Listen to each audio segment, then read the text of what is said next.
Chapter 3 I'm gonna fuck you up, Birdman. The group stood still as statues. A tense feeling hung in the air.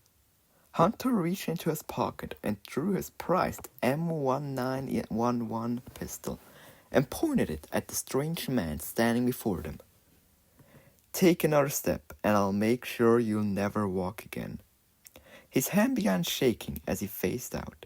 His body became numb as he remembered his time in Vietnam, or specifically, the former owner of the gun's time in Vietnam. He fell to the ground shaking, clutching the handgun in his arms, before emptying his magazine in the general direction of the enemy. All but one bullet missed and hit the ground. The lone bullet hurled towards the man, who manifested a crowd to take the bullet for him.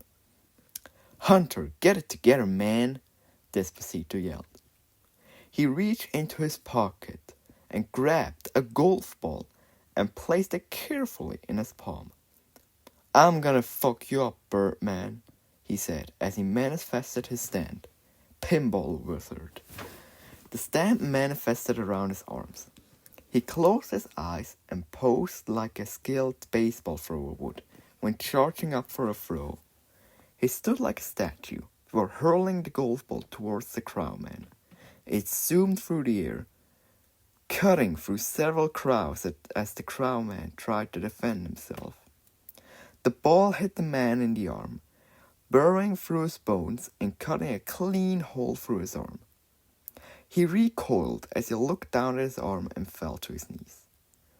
Despacito breathed out as he demanifested his stand.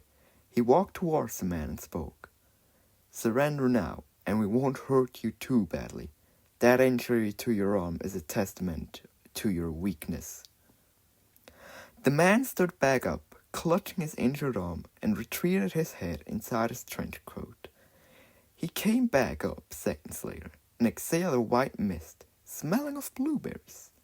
He reached his non-injured hand into the air and manifested a group of Eurasian crowds at his fingertips. They charged at Despacito, who manifested his stand, but forgot to grab one of his golf balls.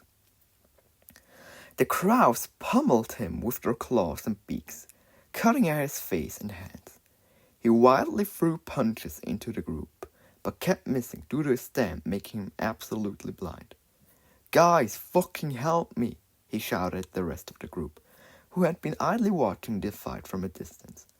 Got to his feet, but started shambling around. "Hi, guys, hi," he mumbled whilst clutching a half-empty glass ball in his hand. The ball slipped out of his hands and shattered as it hit the ground. He screamed in misery as the contents of the bottle poured onto the ground. You're gonna pay for that, crow," God mumbled as he manifested his stand. A large industrial furnace appeared, sporting extremely buff arms and legs. It picked up the piece of glass on the ground and threw it into its mouth.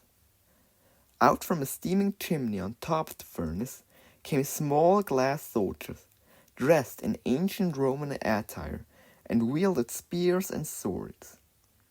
They jumped onto the ground and got into an arrow-shaped formation. "What the fuck's that gonna do against my supreme crows?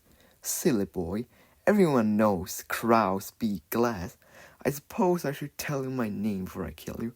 The name's Raven, and with my awesome stand, Blackbird, I will end you," Raven spoke. Raven took yet another puff of smoke, emitting the artificial smell of blueberries. He formed cool rings in the air with the smoke. With his fingers and a crow larger than a 2004 Honda Civic appeared above him. It flew towards Scott's glass army, flapping its wings intensely. The army readied their weapons and braced for battle as the crow flew closer. The crow landed its feet at the ground. They stood on and grabbed the rock from the ground and lifted it high into the air, then proceeded to drop it onto the glass soldiers below. Many of them shattered, but the rest of the army still stood strong and launched a barrage of razor-sharp glass spears, which pierced the crow's furs like needles and forced it to flee high into the air. Its flight was interrupted, however, as a singular golf ball made its way through one of its wings, then another, and so forth until each of its wings were littered with holes. The bird plummeted to the ground and dispersed into thick black smoke. Despacito looked over at Raven, who was now exhaling massive amounts of smoke through his coat. He quickly threw a baseball with amazing force at Raven. A loud boom was heard as the ball hurled towards him.